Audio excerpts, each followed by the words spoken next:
How's it going? Wednesday, about 11 o'clock, August 25th, 2021. Baseball Hall of Fame hat is on. I'm dealing with Hall of Fame pitchers. This episode will deal with earned run average, ERA. What is the definition of earned run average? It's the average of earned runs allowed by a pitcher per 9 innings pitched. You determine it by dividing the number of earned runs by the number of innings pitched multiplied by 9. So a lower ERA is the way to do it. The lowest ERA, for example, Tim Keefe is number 1 on this list, 1880, 0.085. What does that mean? Well, he pitched in 105 innings and allowed 10 earned runs. So you multiply it and it came out to 0.085. How about that? Tim Keefe. 2 on the list, Mordecai Brown, 1.04, 1906. 3, Bob Gibson, 1.12, 1968. What a season he had. 1968 season, he had 13 shutouts. So over the course, let me look it up here. I'll tell you what he did in the 1968 season, which was absolutely incredible. Listen to this. He pitched in 304 innings and allowed 38 runs. Multiply the innings by earned runs, and it came out to 1.12. How about that? Okay, go down the list here. Christy Mathewson, 1.14, 1909. Number 5, Walter Johnson, 1.14, 1913. Top 50, best earned run average in a season, counting down the best scores posted. 6, 80 Jose, 1.16, 1908. 7, Pete Alexander, 1.22, 1915. 8, Cy Young, 1.26, 1908. 9, Mickey Welsh, 1.26, 1910. 10, Walter Johnson, 1.27, 1918. 11, Christy Mathewson, 1.27, 1905. 12, Mordecai Brown, 1.31, 1909. 13, Walter Johnson, 1.36, 1910. Boy, if you have a 1 ERA, you're excellent. 14, Charlie Oldhouse Radburn, 1.38, 1884. 15, Walter Johnson, 1.39, 1912. 16, Mordecai Brown, 1.39, 1907. 17, Ed Walsh, 1.40, 1909. 18, Ed Walsh, 1.42, 1908. 19, Christy Mathewson, 1.43, 1908. 20, Mordecai Brown, 1.47, 1908. What a year that was. Walsh, Mathewson, and Brown, 1.4. Whew. 21, Rube Waddell, 1.48, 1905. 22, Walter Johnson, 1.49, 1919.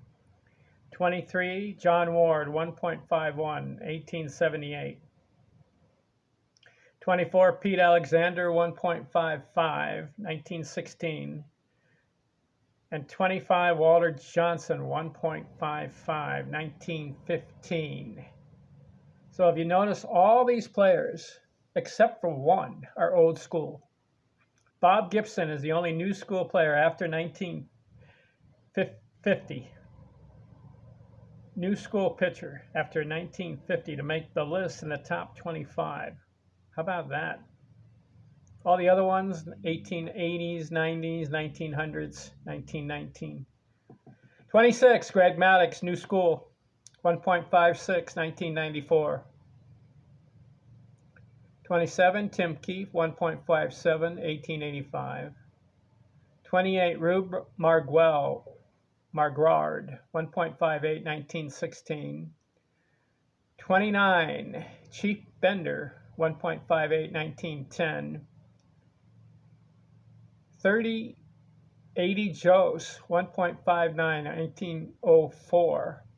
31, Al Spalding, 1.59, 1875. 32, Ed Walsh, 1.60, 1907. 33, Joe McKinney, 1.61, 1904. 34, Rube Waddell, 1.62, 1904. 35, Cy Young, 1.62, 1904. 36, Greg Maddux, 1.63, 1995. 36, Walter Johnson, 1.65, 1908. 38, Walter Johnson with 37. 38, Chief Bender, 1.66, 1909. 39, Carl Hubble, 1.66, 1933. 40, Mickey Welsh, 1.66, 1885. 41, Nolan Ryan, third new schooler. Gibson, Maddux, and now Ryan. 1.69, 1981. 42, 80 Jose, 1.76, 1909. 43, Walter Johnson, 1.72, 1914. 44, Pete Alexander, 1.72, 1919. 45, 80 Jose, 1.72, 1906. 46, Sandy Koufax, fourth new schooler, 1.73, 1966. 47, Vic Willis, 1.73, 1906. 48, Sandy Koufax, 1.73, 1964. 49, John Ward, 1.74, 1880. 50, Tim Keefe, 1.74, 1888. And 51, Pedro Martinez, 1.74, 2000. Now, there's been the floating philosophy and theory and conspiracy out there that these old school pitchers did not know how to pitch, so as a result, the hitters had great batting averages, and they were hitting the ball all over the yard. Incorrect and false. These pitchers, out of 51 of them, 47 are old school, before 1950. And look at the ERA, 0.085, 1.04, 1.14. Only Gibson, Maddux, Ryan, and Koufax make the top 51 ERA highest score posted, lowest score posted in a season. The low score is better, but they're the 51 greatest ERA posted in a season. So I reject the notion that hitters had an easy time in the early part of the century hitting against these pitchers. Look at, you had Keefe, Matheson, Johnson, Eddie Jose, Mickey Welsh, Rube Waddell, Charlie Oldhouse Radburn, John Ward, Chief Bender, Cy Young, Carl Hubble. Hard hit these guys, Pete Alexander. So I just proven my point. Old school pitchers were pretty good. All right, next will be shutouts. Thanks for watching. I'm out.